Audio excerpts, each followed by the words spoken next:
Estamos con Ignacio Grimá, que es el presidente de la sectorial de escuelas infantiles de ACADE, que ha intervenido en EduForum en esta cuarta edición. Y bueno, pues precisamente la segunda parte de la tarde se dedicó al sector de educación infantil. Cuéntanos qué es lo que habéis hablado en estas sesiones. Gracias, Edith. Bueno, en primer lugar, para ACADE la sectorial de escuelas infantiles privadas es fundamental. Entonces, lo que queremos es que en un día tan importante como el EduForum, las escuelas infantiles podrían tener un momento específico para ellas y muy centrado en sus necesidades. Lo que hemos intentado hoy es estructurar una serie de talleres y ponencias que fueran prácticas sobre todo, que fueran útiles, ¿no? Y en un contexto en el que efectivamente la natalidad está como está y las complejidades son tan grandes, creemos que es importante, más allá de todo el trabajo que hacemos desde ACADE en la perspectiva política, institucional, negociación colectiva, jurídico, etcétera, que también seamos útiles para nuestras escuelas infantiles a la hora de ayudar a definir su modelo de gestión, su modelo de competitivo, etcétera. Entonces, hemos tenido una primera ponencia que creo ha sido muy interesante, en la que de la mano de Sapos y Princesas hemos querido hacer, en primer lugar, una primera encuesta previa a las familias lectoras de Sapos para saber qué piensan de las escuelas infantiles. ¿Por qué? Porque nos interesaba mucho conocer qué opinan de nosotros de cara a poder ver cómo definir nuestro modelo. Lo que hemos hecho ha sido una sesión interactiva a través de Kahoot en la que los asistentes primero han votado qué pensaban que iban a decir las familias y luego han visto el voto real de cara a ver esos posibles gaps o esas posibles, digamos, identificaciones de cara a ver cómo adaptar después desde sus tarifas, horarios, trabajo a hacer con la familia, qué puntos enfocar. Hemos tenido una segunda ponencia que creo ha sido muy interesante con Denise Rock, en la que hemos intentado que pudieran tener más armas a la hora de aumentar la tasa de conversión en las citas. Denise ha hecho una ponencia basada en su propia experiencia como gestora de centros, en la que lo que ha tratado de explicar es cómo ella logra una mayor tasa de conversión, dado que igual la natalidad no puede aumentar, pero sí podemos lograr que esas citas, esas visitas comerciales sean más efectivas y seamos capaces de trasladar cuál es la esencia de la escuela infantil, de nuestra propia escuela infantil, de cara a que las familias puedan tener esa mayor identidad y, por tanto, poder tener esa mayor tasa de conversión.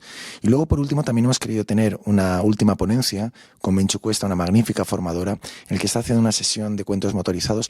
Esto está ya más, no tanto en la perspectiva de gestión, sino en la perspectiva de dar inspiración de cara a la mejora de un proyecto educativo que todas las escuelas estamos teniendo con mucho orgullo, desarrollando de una forma pues muy ilusionante, pero también puede ser muy interesante ver experiencias externas. Entonces hemos querido que se produjera ese equilibrio. Hablabas de esa encuesta de Sapos y Princesas. ¿Qué conclusiones habéis extraído? Creo que nuestras escuelas infantiles conocen muy bien a sus familias y a partir de ahí luego ha habido alguna serie de diferencias que nos han chocado, ¿no? Hay un primer punto importante que me preocupa mucho.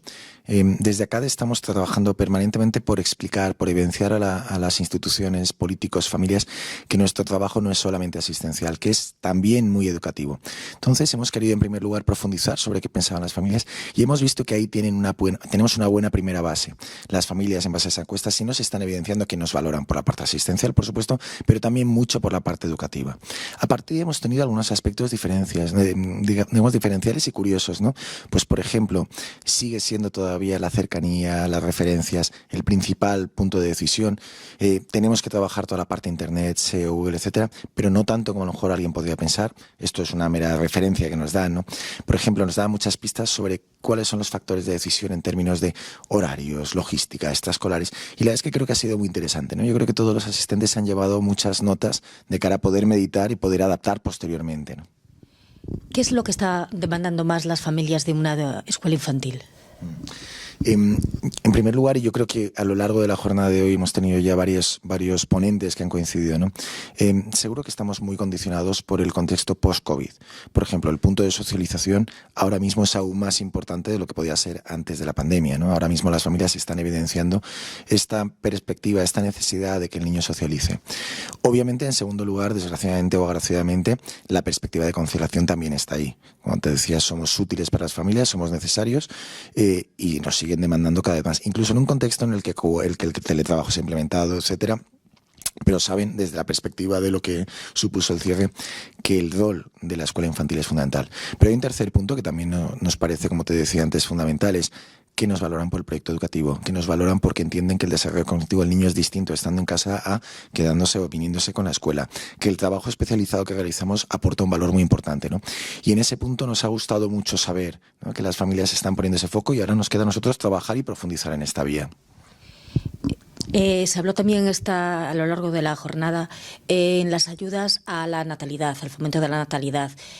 ¿Cómo lo ves desde escuelas infantiles? ¿Que la administración está siendo sensible a este tipo de ayudas o cómo lo valoras tú?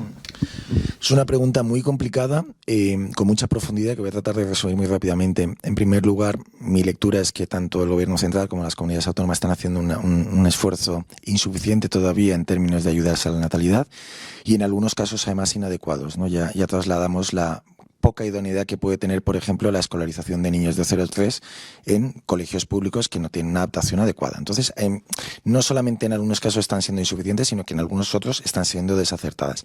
A partir de ahí, creo que ahora mismo tenemos una opción en España que debe ser aprovechada. Se está hablando de, unos fondos europeos en los que puede haber una opción en la que las escuelas infantiles privadas se vean integradas dentro de ese marco. Y es fundamental que nuestros políticos entiendan esta necesidad, ¿no? Entonces, en este contexto, nuestro trabajo desde ACADE está siendo evidenciar esta necesidad de que no se deje la red privada fuera, ¿no? El otro día escuchábamos, ¿no?, las palabras del señor Feijóo hablando de una futura intención de extrapolar el modelo de financiación gallego al resto de España, ¿no? Y tendría mucho sentido, por supuesto. Pues es muy importante que puedan entender la sensibilidad que estas decisiones después tienen en lo que es toda, por supuesto, la red de escuelas infantiles, pero especialmente en la privada, en caso de continuar con una línea de dejar en ese abandono, ¿no?, de lo que son los centros privados dentro de ese modelo de financiación. Con lo cual esperamos que se nos tenga en cuenta y confiamos plenamente en que pueda producirse esta sensibilidad, ¿no? Sería un error, entiendo, que abrir esas aulas de 0 a 3 en colegios públicos.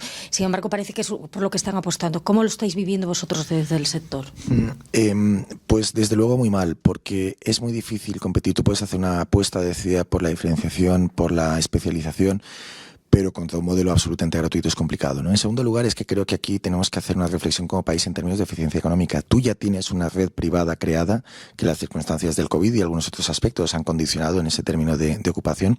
Pues realmente tienes una oportunidad maravillosa, ¿no?, para tener una apuesta decidida por ese reto que debemos afrontar. En primer lugar, la ampliación de la natalidad, por supuesto, pero en segundo lugar también la ampliación de lo que es la tasa de escolarización de niños en 0 a 3, porque recordemos que en nuestro país, Madrid está en una tasa un poco superior, pero hay muchísimas comunidades que están en unas tasas que son realmente ridículas, ¿no? Entonces, por supuesto, yo ya soy consciente de que aumentar la natalidad no es sencillo y el problema va mucho más allá de lo que es el impacto en educación.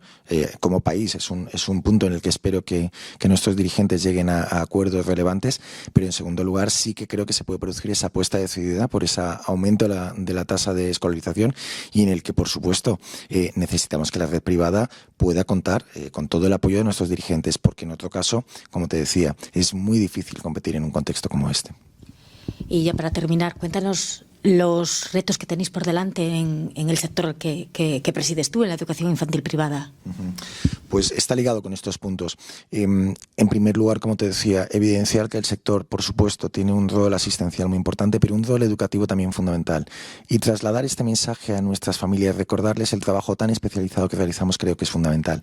Esto también permitirá, yo creo, ¿no?, que en este contexto actual de revisión de los modelos de financiación que se está produciendo en base a estos nuevos fondos europeos, se entienda que el rol de la red privada puede ser fundamental en esta perspectiva de ayuda al niño en desarrollo cognitivo, pero también en términos de eficiencia económica, ¿no? Si estamos hablando al final de un contexto y unas posibilidades que se nos está brindando desde Europa, veamos si tiene sentido crear nuevas plazas, crear nuevas infraestructuras que después con posterioridad no se van a poder mantener. Y ya tiene, sin embargo, una red que ha demostrado su profesionalidad, su eficacia, que siempre ha estado al lado de la familia y que creo que puede tener un rol fundamental, ¿no? Entonces, yo estoy convencido de que estos dos puntos van a ir de la mano y en la medida en la que yo creo que las familias y la administración pública conoce muy bien de la calidad y la excelencia que ha demostrado la red privada, pues creo que se va a poder ir consiguiendo poquito a poco. Pero eso sí, requiere que hagamos este trabajo de visibilización de la importancia de nuestro trabajo. Además, teniendo en cuenta lo bien valoradas que están las escuelas por parte de las familias, como acabas de comentarnos. Pues muchísimas gracias, Ignacio, por tu atención, por esta entrevista y, bueno, enhorabuena por sobre todo la última parte de infantil. Muchísimas gracias por todo. Gracias.